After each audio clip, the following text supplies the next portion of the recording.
मेरी तरफ से तमाम दोस्तों को अस्सलाम वालेकुम। आज हम सैर करने वाले हैं बर-ए-आज़म जनूबी अमेरिका में मौजूद रकबे के लिहाज से सबसे बड़े मुल्क ब्राज़ील की। ब्राज़ील की सरहदें अर्जेंटीना, बोलिविया, कोलंबिया, गियाना, Paraguay, Peru, Suriname, Uruguay, France और वेनेजुएला से मिलती हैं। हकीकत में सिर्फ चिली और इक्वाडोर दो ऐसे जनूबी अमेरिकी ममालिक हैं जिनकी सरहदें ब्राज़ील से नहीं लगती। बाकी तमाम ममालिक ब्राज़ील से जुड़े हुए हैं। ब्राज़ील 85,14,877 मरबा किलोमीटर रकबे पर फैला हुआ दुनिया का 5वां बड़ा मुल्क है और अपनी आबादी के लिहाज से यह 20.5 करोड़ अफराद की आबादी के साथ दुनिया भर में 5वें नंबर पर शुमार होता है। आपने अमेज़न जंगल का नाम या अमेज़न नदी का नाम जरूर सुना होगा। ये वही नदी या दरिया है जिसे अब तक दुनिया के सबसे बड़े दरिया होने का भी एजाज हासिल है और अमेज़न जंगल को दुनिया का सबसे बड़ा जंगल होने का भी एजाज हासिल है। 9 मुख्तलिफ ममालिक पर फैले हुए इस जंगल का 60% हिस्सा ब्राज़ील में आता है। कहा जाता है कि इस जंगल का आज तक सिर्फ 10% हिस्सा ही इंसानों ने देखा और खोज लगाई है। ब्राज़ील के बारे में अगर दिलचस्प हकाइक की बात की जाए तो ब्राज़ील का नाम ब्राज़ील में पाए जाने वाले एक दरख्त ब्राज़ीला वुड से लिया गया है, क्योंकि इस इलाके पर ब्राज़ीला वुड एक बड़ी तादाद में पाए जाते थे, जिन्हें देखकर इस मुल्क का नाम ब्राज़ील रखा गया था। बेशक ब्राज़ील में जंगली जिंदगी का वजूद हजारों सालों से कायम है, मगर दुनिया ब्राज़ील के बारे में तब जानने लगी जब एक पुर्तगाली मुहिमजू पेड्रो अल्वारियस कैब्रल ने हादसाती तौर पर यूरोप से ब्राज़ील का सफर किया। उसकी इस मुहिम के नतीजे में पुर्तगाली हुकूमत ने ब्राज़ीली मलकियत का दावा कर दिया और जनूबी अमेरिका में पहली पुर्तगीजी कॉलोनी की बुनियाद रखी। ये वही मुहिमजू था जिसने वास्को डे गामा के साथ अमेरिका की दरियाफ्त की थी। आने वाली 3 सदियों तक पुर्तगालियों ने बड़े मजे से अपनी इजारादारी कायम रखी, लेकिन फिर लोगों में एहसासे खुद मुख्तारी ने जन्म लिया तो लोगों ने अपने लिए एक अलग मुल्क की मांग शुरू कर दी। 1822 में ब्राज़ीलियन लोगों ने, जो कि अफ्रीका से कैद करके लाए हुए गुलाम थे, उन्होंने हुकूमत के खिलाफ बगावत शुरू कर दी और ब्राज़ील को पुर्तगाल से आजाद मुल्क करार दिया। कहा जाता है कि यह बगावत गुलामों की तरफ से की जाने वाली दुनिया की सबसे बड़ी बगावत थी। जब पुर्तगालियों ने इस फैसले को नामंजूर किया तो मुल्क में खाना जंगी शुरू हो गई, जिसके नतीजे में कई पुर्तगालियों के सर तक काट दिए गए। ब्राज़ील को पुर्तगाल से 1889 में मुकम्मल आज़ादी हासिल हुई और 15 नवंबर 1889 में पहली बार ब्राज़ील में इंतखाबात करवाए गए। जो लोग जजीरों से आकर वोट देने के अहल थे, उन्होंने इस वोटिंग में बढ़ चढ़कर हिस्सा लिया और ब्राज़ील को जमहूरी मुल्क बना दिया।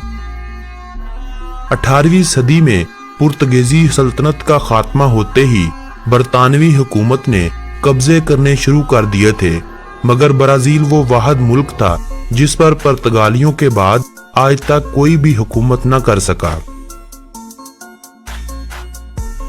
पुर्तगालियों के दौरे हुकूमत में 17वीं सदी ईस्वी में रियो डी जनेरो को ब्राज़ील का दारुल हुकूमत बनाया गया था, जिसे 1961 तक ब्राज़ील का दारुल हुकूमत होने का एजाज हासिल है।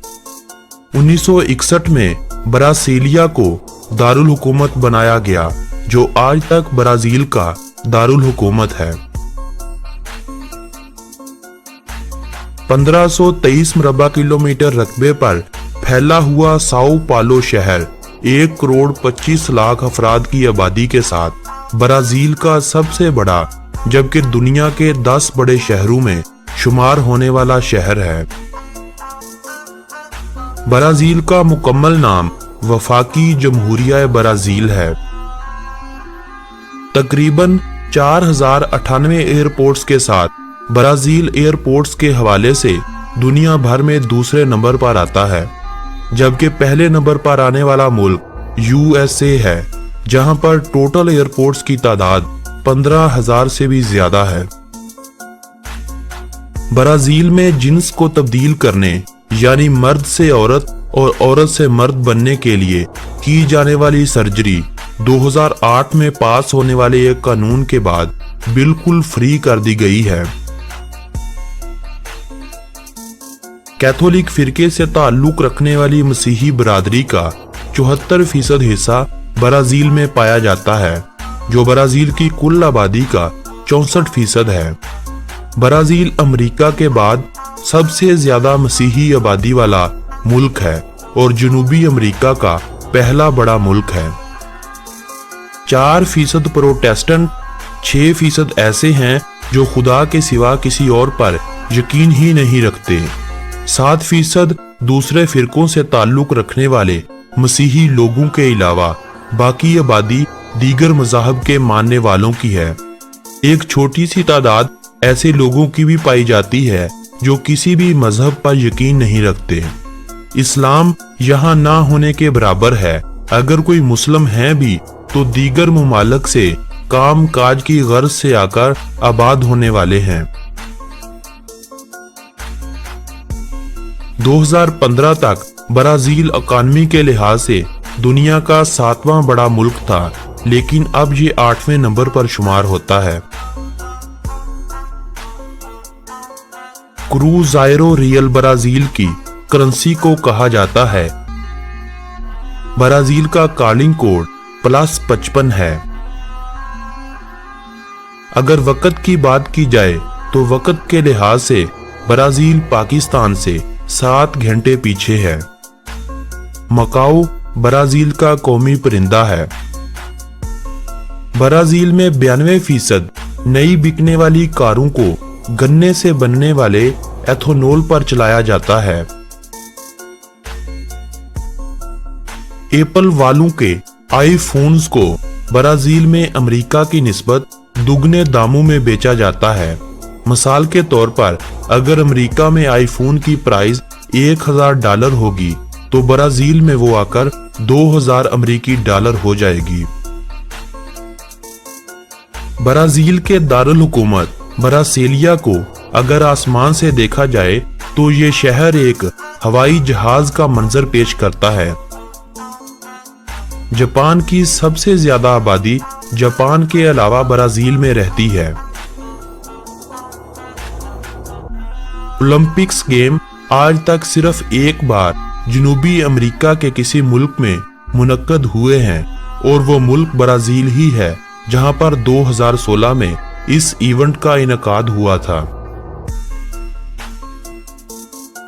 دوسری جنگ عظیم کے دوران برازیل واحد جنوبی امریکہ کا ملک تھا جس نے 25,000 فوجیوں پر مشتمل اپنے قافلے جنگ کے لیے بھیجے تھے۔ برازیل میں موجود بورورو ایک ایسا قبیلہ ہے جس قبیلے کے تمام افراد کے خون کا گروپ او ہے۔ کہیں کسی کو کامیاب ہونے میں ساری زندگی لگ جاتی ہے اور کہیں کوئی چند لمحوں میں ہی برباد ہو جاتا ہے۔ ایسا ہی کچھ ہوا تھا 2013 میں جب برازیل کا سب سے امیر ترین آدمی اور دنیا کا 7واں امیر ترین آدمی جس کا نام آئک بیٹسٹا تھا، جسے چند ہی لمحوں میں $30 ارب کا نقصان ہوا تھا۔ اس نقصان کے بعد اس کے پاس صرف $1 ارب بچ گئے تھے۔ برازیل میں ایک ایسا آئس لینڈ بھی پایا جاتا ہے جس پر 1 مربع میٹر کے اندر کم از کم 5 سانپ دیکھنے کو ملیں گے۔ اسی وجہ سے اس آئس لینڈ کا نام سنیک آئس لینڈ رکھ دیا گیا ہے اور اس آئس لینڈ پر لوگوں کا جانا ممنوع قرار دیا جاتا ہے۔ ब्राजीलियन नट्स के नाम से फरोख्त की जाने वाली दुनिया की मारूफ बारान ब्राजील की नहीं है, बल्कि जनूबी अमेरिका में ही मौजूद एक मुल्क बोलीविया की पैदावार है। इंडोनेशिया के बाद ब्राजील में एक साल भर में दुनिया के तमाम मुमालिक से ज्यादा दरख्त काटे जाते हैं। ब्राजीलियन कैदियों के लिए एक ऐसा कानून बनाया गया है कि अगर वो किसी किताब को पढ़ने के बाद इस किताब के बारे में एक रिपोर्ट तैयार करते हैं तो उनकी सजा में 4 दिन की कमी कर दी जाती है। ये बात शायद आप ना जानते हो कि 1889 से लेकर 1930 तक ब्राजील का नाम यूनाइटेड स्टेट ऑफ ब्राजील था। पुर्तगाली ब्राजील की कौमी जुबान है। मुल्क की 98% आबादी पुर्तगाली जुबान का इस्तेमाल करती है, जबकि 2% लोग जर्मन जुबान का इस्तेमाल करते हैं। इटालियन और जापानी जुबानें दूसरी जुबान के तौर पर भी इस्तेमाल की जाती हैं। फुटबॉल ब्राजील की कौमी खेल है और 5 बार फीफा वर्ल्ड कप जीतने का भी ब्राजील का रिकॉर्ड है। ब्राजील दुनिया की एक ऐसी टीम है जिसे हर फीफा वर्ल्ड कप में क्वालिफाई करने का भी एजाज हासिल है। Basketball, tennis, volleyball, motor sports, rugby और टीम हैंडबॉल के अलावा कई दीगर खेलें ब्राजील में शौक से खेली जाती हैं। ब्राजील में शुरू में गुलामों को लाया जाता था, जिन्हें अफ्रीकी मुमालिक से खरीदा और अगवा किया जाता था। उन्हीं गुलामों से ब्राजील की आबादी में इजाफा हुआ था। ब्राजील आज भी नाइजीरिया के बाद काले लोगों की आबादी का दुनिया का दूसरा बड़ा मुल्क है। हर साल 60 लाख के करीब सियाह ब्राजील विजिट पर जाते हैं। आज की ये वीडियो अगर आप लोगों को मालूमाती लगी हो तो इस वीडियो को व्हाट्सएप और फेसबुक पर जरूर शेयर करें और लाइक का बटन भी प्रेस कर दें। अल्लाह निगहबान।